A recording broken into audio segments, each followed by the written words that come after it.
Welcome back to the Marwadi University. We are starting our subject which is construction technology in the semester 3 of the Marwadi University diploma courses. So here is the outline of the first lecture of the construction technology subject. We will see first the introduction of our subject, then we will move to the unit number 5. The subject is distributed between me and Pratik sir.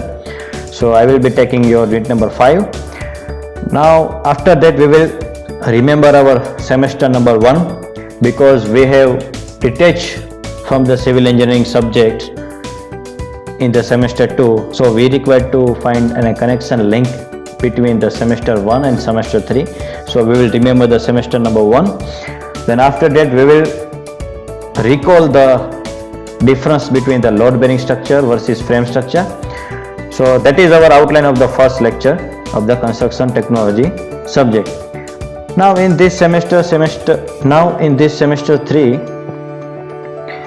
I will use English and Hindi language so that you can understand very easily, but keep in mind that we will improve our English communication skill as much as we can in this semester only, because in the future you require to learn English communication skill for better performance in interview and everywhere. So for this semester only I am combining the language English and Hindi so that everybody can understand, so the language barriers can be removed between me and you. So let us begin the construction technology lecture 1. So first of all we will see the introduction. Okay, अब आपके screen के सामने ये concrete technology subject का syllabus है. इसमें जो yellow colour से हाईलाइटेड किया गया है पोर्शन यूनिट में, यहाँ पे आप नीचे देख सकते हैं, वो पोर्शन प्रतीक सर के द्वारा लिया जाएगा और जो हाईलाइटेड नहीं है वो किशन सर द्वारा लिया जाएगा.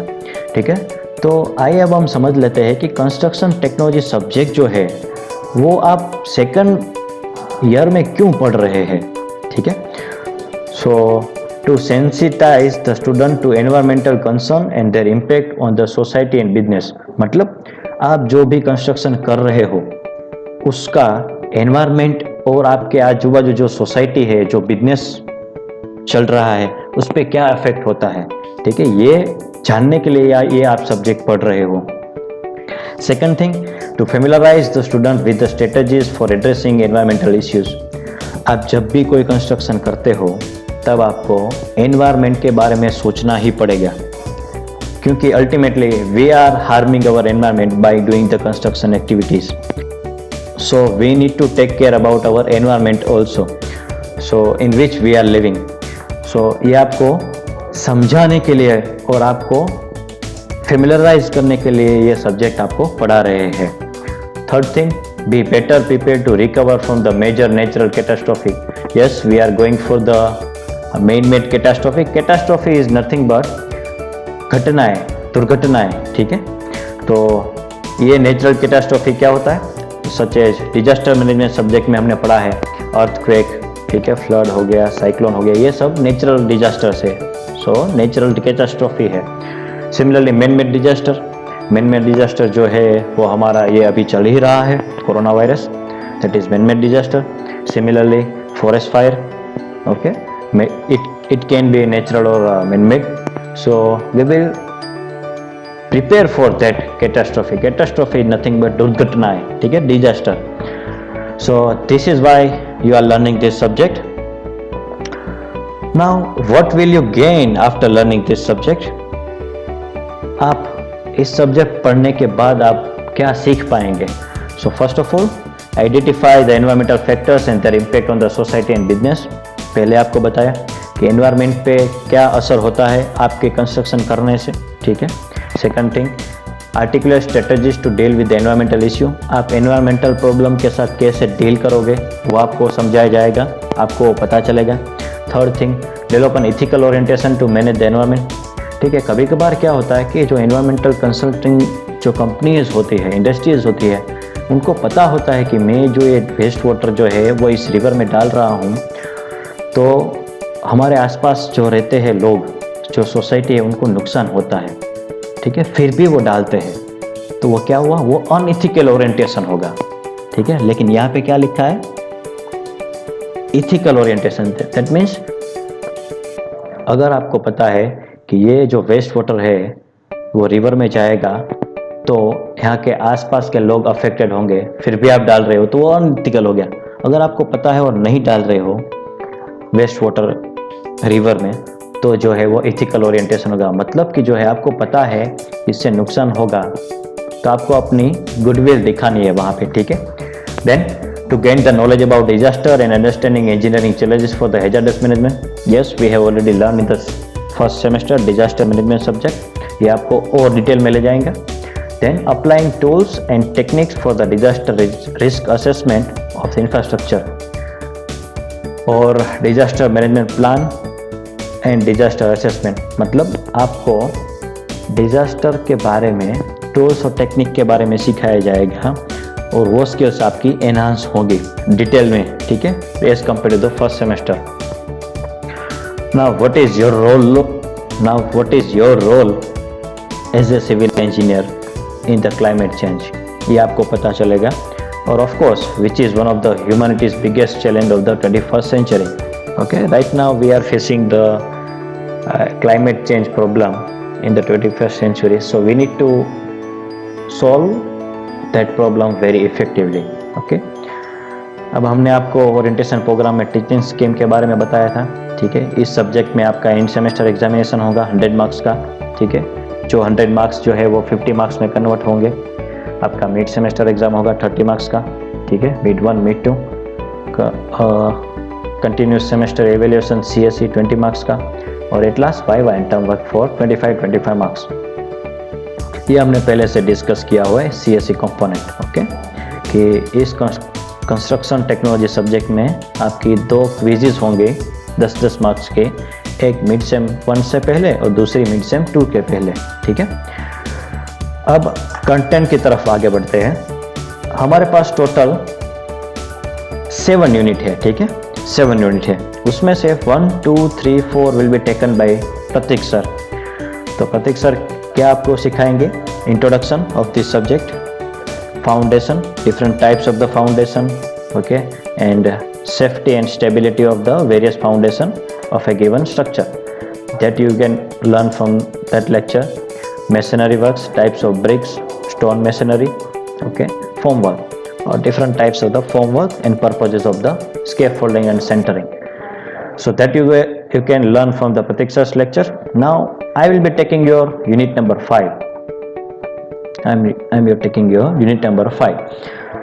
So तो इसके लिए अगर आप रेसिडेंशियल बिल्डिंग बनाना चाहते हैं, कंस्ट्रक्ट करना चाहते हैं, तो उसके लिए करेक्ट सीक्वेंस क्या रहेगा, ये हम आपको यूनिट नंबर 5 में डिटेल में बताएंगे, ठीक है। तो उसके लिए हमें लोड बेरिंग स्ट्रक्चर और फ्रेम स्ट्रक्चर के बारे में माहिती होनी चाहिए, ठीक है। Then land acquisition procedure, we will see all the sub topics in the detail, okay, so don't worry, stay tune with the lecture. नाउ एक चीज़ है, आपको एक भी लेक्चर कंस्ट्रक्शन टेक्नोलॉजी का मिस नहीं करना है। अगर आप मिस करोगे तो क्या होगा, आपके जो पिछले लेक्चर आपने मिस किया है, तो सेकंड लेक्चर में क्या चल रहा होगा, उससे रिलेटेड कुछ चल रहा होगा, तो कनेक्टिंग लिंक आपकी मिस हो जाएगी, तो आप ठीक से आपको समझ में नहीं आएगा कि लेक्चर में क्या हो रहा है। तो बेटर है कि आप पहले से ही लेक्चर में जुड़े रहें फर्स्ट लेक्चर से, ताकि आपकी लिंक मिस ना हो। अगर आपकी लिंक मिस हो जाती है बाय कोई इमरजेंसी रीज़न के कारण, तो मैं ई कंटेंट में ये वीडियो अपलोड कर दूंगा, वो आप कभी भी देख सकते हो, ठीक है। लेकिन अभी क्या है कि मैं कुछ क्वेश्चन भी आपको पूछूंगा, वो आपको आंसर उस टाइम ही देना है। सपोज हमारा लेक्चर 11 से 12 है, तो हमें उस क्वेश्चन का आंसर 11 से 12 के बीच में ही देना है, ठीक है, for maintaining our schedule. Then we will go for the construction sequence for the other structure like bridge, multi storey building, temporary structures, okay, we will see in detail. Then last, advance construction equipments, which are the equipments available for the construction activity that we will see in detail. So for that, ready mix concrete plant, construction equipments, excavating equipment, hauling and conveying equipment. Conveying is nothing but आपको अगर सामान एक जगह से दूसरी जगह ले जाना है, ठीक है, सपोज आप इंडस्ट्री में काम कर रहे हो, तो आप मैन्युफैक्चरिंग यूनिट से अपना जो सामान है वो फिनिशिंग यूनिट तक ले जाना है, तो आप कन्वेयर इक्विपमेंट यूज़ करोगे, ठीक है। तो सही सिमिलरली ये भी हम डिटेल में सीखेंगे। तो आप मॉड्यूल का पोर्शन फिर देख लीजिए। 5th मॉड्यूल जो है वो 20% रहेगा। यहाँ पे 6 इज मिसिंग है, don't worry, we will consider 7 and 8 only, we will miss the 6। So 5th module का वेटेज है 20%, सिमिलरली 7th मॉड्यूल का जो है 20%, 8th मॉड्यूल जो है वो 10%। तो 50% weightage is taken by me and 50% weightage taken by Pratiksha. Okay, now at last, yes, we will use the book of building construction. This is the reference book by author B.C. Punnamia sir. I hope and I insist you that you can buy this book. It will help you in future a lot. Okay, B.C. Punnamia book titled Building Construction. It is also available in library, but now you are at your home, so you must have to purchase this book for better performance. Okay, so this is the introduction portion.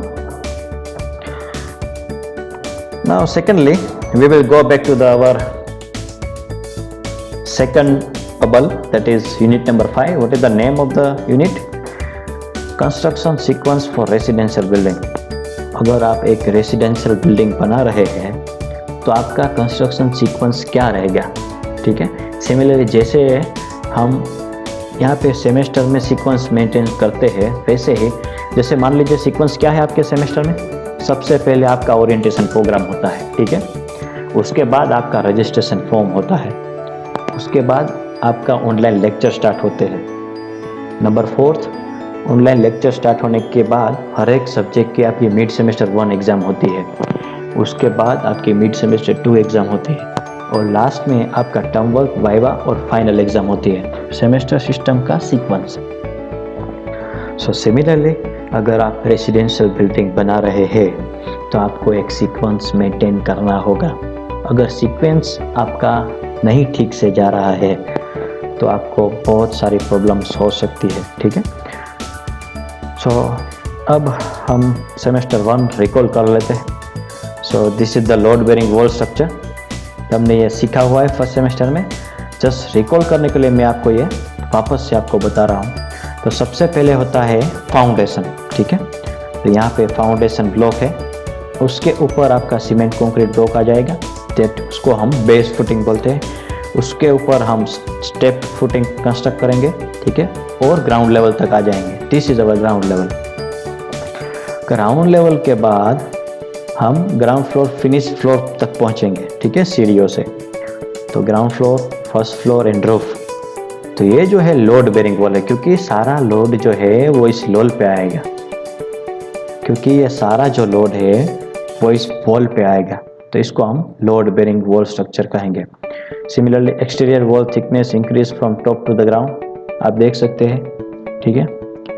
अगर आप ऊपर से नीचे तक आएंगे तो आपकी wall thickness जो है वो बढ़ती जाती है। क्यों? क्योंकि सारा लोड जो है वो ऊपर से यानी कि रूफ से आपके ग्राउंड लेवल से होते हुए आपके फुटिंग तक जाएगा, तो लोड बढ़ता जाएगा। इस ग्राउंड लेवल के नीचे का जो पोर्शन है उस पे लोड फर्स्ट फ्लोर और ग्राउंड फ्लोर दोनों का आएगा, इसलिए हमें यहाँ पे थिकनेस ज़्यादा रखने होंगे। तो आप ऊपर से नीचे तक आते हो या फिर रूफ से ग्राउंड लेवल तक आते हो तो आपकी वॉल थिकनेस जो है वो बढ़ती जाएगी, ठीक है। तो यही लोड बेरिंग स्ट्रक्चर का कॉन्सेप्ट है। सिमिलरली फ्रेम स्ट्रक्चर में आप क्या देखोगे कि सारा जो लोड है वो डिस्ट्रीब्यूट होता हुआ एक फ्रेम में चला जाएगा और उस फ्रेम से वो फाउंडेशन तक चला जाएगा। आपको ये दोनों ड्राइंग वापस से अपनी बुक में ड्रॉ करने हैं और मुझे सबमिट करने हैं, ठीक है। तो इस फ्रेम स्ट्रक्चर में आरसीसी का फुल फॉर्म क्या होता है? Might be you are aware about that. Okay, so reinforce cement concrete, उसमें हम क्या करते हैं, पहले से हम प्लेन सीमेंट कंक्रीट का एक लेवल सरफेस बना लेते हैं, उसके ऊपर हम आरसीसी फुटिंग बनाएंगे, उसके बाद हम कॉलम्स बनाएंगे और उसके ऊपर बीम्स बनाएंगे और उसके ऊपर स्लैब। तो अल्टीमेटली हमारा लोड ट्रांसफर मैकेनिज्म क्या हुआ? We will transfer our load from slab level to the beam to the column to the RCC footing, and footing to the soil layer. So this is our basic load transfer mechanism of RCC frame structure. Okay. Now we will see the difference between load bearing structure and frame structure. This thing you have already learned in the semester 1. Why we are learning here right now? Because just recalling that first semester, we can easily connect our first semester with the semester number 3. So that is why we are once again going for the load bearing structure versus frame structure. We have gone through the site visit also, and I clearly explained that what is the load bearing structure and what is the frame structure. तो अब हम ये भी आपको primary level पे अभी note करना है अपने बुक में, ठीक है? तो मैं ये जो क्वेश्चंस पूछूंगा ड्यूरिंग दिस लेक्चर, वो आपको मुझे सबमिट कब करने हैं? उसी टाइम में 11 से 12 या फिर जो भी जिस टाइम हो लेक्चर 1 आवर का, उसी टाइम में आपको ये एक्सरसाइज करके मुझे सबमिट करना है और वो आपका इवोल्यूशन प्रोसेस होगा। उसके बेसिस पे मैं मार्क्स रखूंगा, ठीक है? मार्क्स क्वेश्चन आपका परफॉर्मेंस देखा जाएगा। तो आइए हम समझ लेते हैं load bearing structure versus frame structure. Load from the upper portion are transferred to the ground to the walls. Beams and columns are not provided. While in case of frame structure, load is transferred beam to column and column to the foundation and foundation to the soil. Okay. Second point, as load carried by the walls, in case of load bearing structure, thickness of wall required is much higher. आपको ज़्यादा thickness रखनी पड़ेगी किस case में? अगर आप load bearing structure बना रहे हो। While in case of the frame structure, thickness of wall required is much smaller because आपका लोड जो है वो वॉल पे नहीं आ रहा है, कहाँ जा रहा है? Frame, beam to column, column to foundation, foundation to the soil. Similarly, minimum wall thickness is required 300 mm. You can provide in the frame structure, wall thickness may be vary from 115 mm to that or 230 mm. Okay. Now, due to the thicker wall, floor area available is very less in case of load bearing structure. While in case of frame structure, due to the very thinner walls, floor area available is more. इसका मतलब ये है कि आपको load bearing structure बना रहे हो आप, तो उसमें ज़्यादा थिकनेस होने के कारण आपको फ्लोर एरिया कम मिलेगा, ठीक है? स्पेस जो रहती है आपकी घर के अंदर की स्पेस, वो आपको कम मिलेगी। और दूसरे केस में फ्रेम स्ट्रक्चर में आपकी वॉल की थिकनेस ही कम है, तो आपको फ्लोर एरिया ज़्यादा मिलेगा, ठीक है? Then it is provided with the shallow foundation, ठीक है? आप सेलो फाउंडेशन का क्राइटेरिया क्या है? आपकी डेप्थ जो है फाउंडेशन की, वो आपकी फाउंडेशन की विड्थ से कम होनी चाहिए, ठीक है? या फिर इक्वल होनी चाहिए। While in case of the frame structure, very deep foundation is required.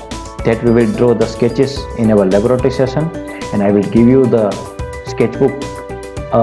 I will give you the sketches for the lab portion that you can do at your home only.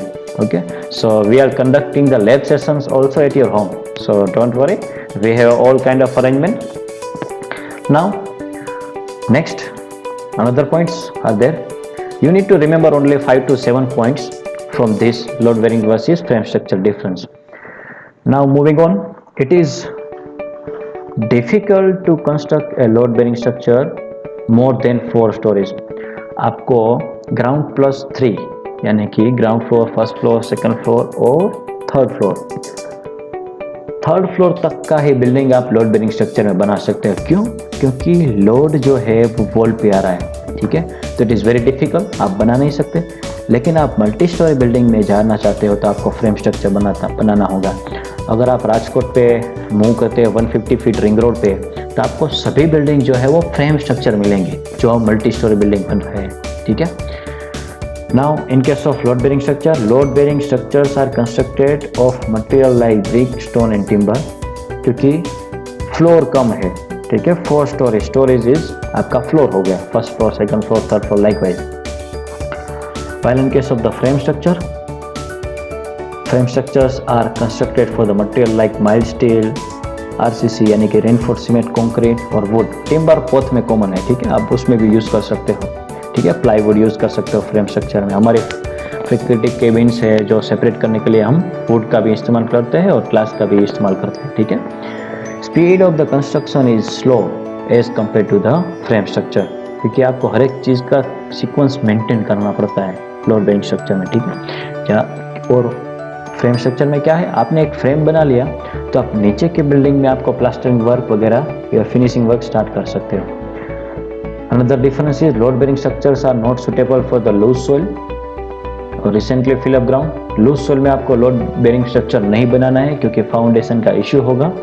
Frame structure आप relatively loose soil में बना सकते हो क्योंकि हम deep foundation के लिए जा रहे हैं। और last, it has a poor resistance to the earthquake. हमारे पुराने ज़माने में सारे बिल्डिंग्स जो है वो लोड बेयरिंग स्ट्रक्चर बनी हुई है, तो आप ऑब्जर्व करेंगे तो आपके जो गांव का जो घर है, ठीक है, वो अर्थक्वेक रेजिस्टेंस नहीं होगा, उसमें क्रैक्स जल्दी बन जाती है और क्रैक्स जल्दी आ जाती है। While in case of the frame structure, it has a good resistance to the earthquake. earthquake में आपको ये कंपेयर में, हाँ, दोनों में नुकसान तो हो ही रहा है, लेकिन कम नुकसान किस में होगा, फ्रेम स्ट्रक्चर में, ओके। तो ये था आपका difference between the load bearing structure and frame structure. आपको सारे क्वेश्चंस के आंसर देने हैं। बेटर है कि आप कंस्ट्रक्शन टेक्नोलॉजी सब्जेक्ट की बुक बना लो और उस बुक में सारे लेक्चर्स में अपने जो पॉइंट्स है वो ऐड करो और उस बुक को आप मेंटेन करो। Thank you very much.